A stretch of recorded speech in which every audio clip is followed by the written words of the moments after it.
Hey guys, welcome back to the next video. If you're new to the channel, welcome. This is Richard from WELSHYTECH, and this time we have another AIO. This time it is the Antec Vortex LUM 360 ARGB. For the price, is it any good? Then there's another AIO. This is the Antec Vortex LUM 360 ARGB in white, and that's what it supports when it comes to RGB sync software. It does, obviously, that's with the water pressure and the height. That's the tube density, the RGB lighting, the RGB pump, and of course it's in white. So let's have a look at this, shall we? Okay, so first of all we get this, which is the manual. Always read the manual, because this is going to tell you how to install it. It's going to tell you everything that comes with it, and then it's going to tell you how to mount it onto AMD as well as Intel sockets. So there. And then there's wow, it actually supports quite a few of sockets, to be fair. Right, okay, so this is the accessory box. Does come with this, which will be a cable that goes off to the fans, which aren't pre-installed, which is a bit sad, but still. Here we go. So this is all the accessories included, which is quite a lot, to be honest. That they do include this little hub by here. This is quite cool with the Antec AIOs. They do include this little hub. It just saves you worrying about setting it up through your motherboard for ARGB lighting, so it's quite cool. Obviously it's got all the brackets you need. It does come with thermal paste. It's not the largest tube, but still comes with some. And then, of course, it's got all the bracketry and stuff, the backplate for Intel. And then, of course, then it's just the AIO itself. So let's get this put back together and we'll take a look at the AIO. Okay, so these are the connectors. Now, that's where those cables that are in the accessories connect to, which you just connect it to one, and then you'll be able to daisy chain the 3 fans.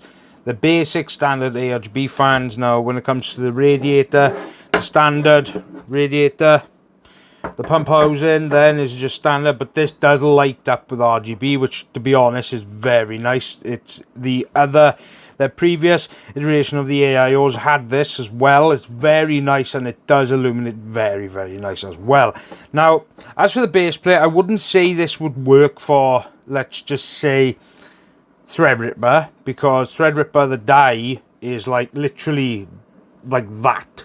So this, it might, but I don't think this will have full coverage. But this will definitely support like the latest AMD as well as the Intel CPUs. But then again, their dies are really small as well. Even the IHSs are very small, so they'll fit within this. Now, as for the overall specs, now when it comes to the water cooler, now obviously, like I said, these are 120 fans. They are 25 mils thick. They are ARGB. They do range between 800 and 1800 RPM, which isn't bad. The CFM is actually high, quite high. It's 71.5 CFM. That's quite good for fans. The noise decibels 31. The air pressure is 2.45 millimeter H2O, which isn't bad either. They do rate it for 40,000 hours. That's the lifespan. The connector, of course, is an ARGB. And then, of course, when it comes to radiator, then the radiator dimensions, of course, they are standard 397. That's the length. And then, obviously, there's the it's 120 by 27. 27 being the thickness. It's aluminium. The pump is 3-pin. Unfortunately, I wish a lot of brands would just go with that, but still. Water pressure for the pump is 1.4 with a flow rate of 13 millimeters. I think that's mil per minute. That's the 40,000 hours for that, as well as the pump noise decibel rating is at 28. So it's not actually bad. And like I said, they do support the latest AMD as well as Intel sockets. And it does come with a 3-year warranty, which isn't bad for an AIO. So now let's show you how you install it, shall we?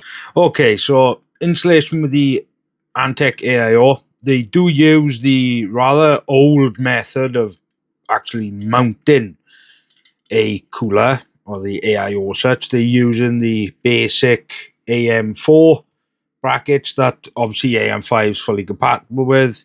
So they're just using these little clip points, which isn't exactly the most modern way, but I guess it's one way of doing it. So let's get some thermal paste on, because you've got to do that first. As for thermal paste, this is the X10 from Polymer. This is the paste I use for all testing, so everything's consistent. So just do this. Okay, that's plenty. Then you take both ends like this, make sure that it's clipped out. Now the best thing I'd suggest is clipping one side first, like that, and then putting it down, clip the other side down, like that. Have it sat there, and obviously you take your screwdriver. Obviously I can't use a normal Phillips because it's just the way it is. So you just screw one down, or screw it down until it starts getting a bit tight with finger tightness. Then you just tighten the rest down. So now this will just bottom out. It will bottom out. There it is. But you will feel it.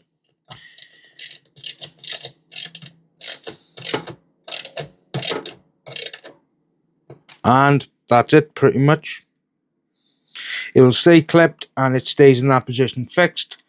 Then of course then you've got the pump, which is but there. You will have a separate header on your motherboard and a CPU fan header as well.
This is the Antec LUM 360 white at 50% fan speed.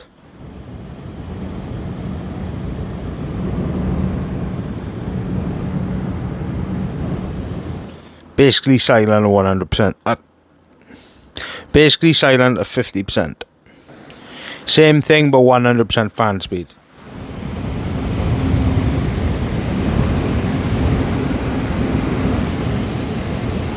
It's a lot louder at 100%.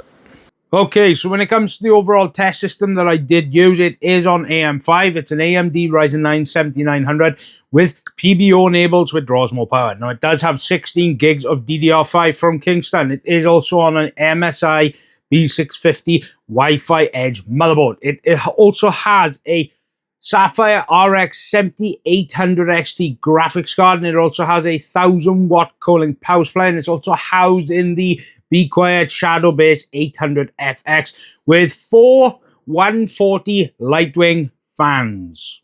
Okay, so two different types of tests, one at 50% fan speed and the other at 100% fan speed. So for 50% fan speed, the room temperature before all testing started was 12 degrees. After both run of tests at 50 and 100, the temperature of the room did go up by 4, so it did go up to 16 Celsius. Now, 50% fan speed, the CPU power was a high at 175 watts with a low of 162. The CPU clocks were high at 5.4 with a low of 5 gigahertz, but it's well above base clocks. You don't have to really worry there. So for Cinebench R23, the idles are 35 with a max of 85. Blender Pavilion idles 35 with a max of 85. Blender Classroom idles 35 with a max of 85. And 3D Mark Test idles 35 Celsius, sorry, with a max of 75 Celsius. Now, 100% fan speed. The CPU did draw a bit more power at high and low, as well as it did gain on clock speed. So for the power draw, did draw 176 watts with a low of 166. That's already higher than the 50% fan speed. So for CPU clocks with 5.4 at high, that's exactly the same. But the low was 5.1 gigahertz. So you did gain 100 megahertz there just by running the fans a lot, well, at full tilt, basically. So when it comes to Cinebench R23, the idle is 36 with a max of 85. It's a very instruction-based test, so that's why. Blender Pavilion idles 36 with a max of 84. Blender Classroom idles 36 with a max of 83. And 3D Mark Super Test idles with 36 with a max of 68 Celsius. Now, I have done quite a few of AIOs on my AM5 test bench, so I am going to put up a graph here to show you the differences between the ones I've already tested. I will be adding more, but it does take time for me to do the individual testing of the AIOs I've previously got here. So the ones I've already tested on this particular platform will be in this graph right here. Okay, so what do I actually think? Well, I like the white. Then again, generally I like white products because white products do make your builds actually stand out somewhat. So that's what I really do like. The white overall, the fans are nice. The pump block by here, I do like this part here. I did have a look at the Vortex 360 last year, and that design where it shines. So I'll put a picture up here so you guys can actually see the visual aid of it. Now, it's very, very nice. I really like that look, and I will give it to Antec. This is a very striking AIO. So, yeah. Look, it's a good AIO. It's got some really good aspects, especially with the price point. It's around that £89. Some are lower, some are higher. But if you use this specific code that comes up by here at backtotheoffice.co.uk, you save 5%. So you still save money. Then that's a good thing as well. But you can also use that code for other things on backtotheoffice.co.uk. You can buy a motherboard, a CPU, graphics card, a case, power supply, anything. Use that code. Or if you're planning to buy a bundle, buy this with a motherboard or something like that, then use that code and it'll give you a 5% discount. That's on orders over £50, so bear that in mind. And I'd like to say, if you enjoyed the video, please check out the channel. I've got hundreds of videos. One is definitely going to catch your eye, and I hope you enjoyed the video. Please don't forget to subscribe, because I've got absolutely tons. I've got more.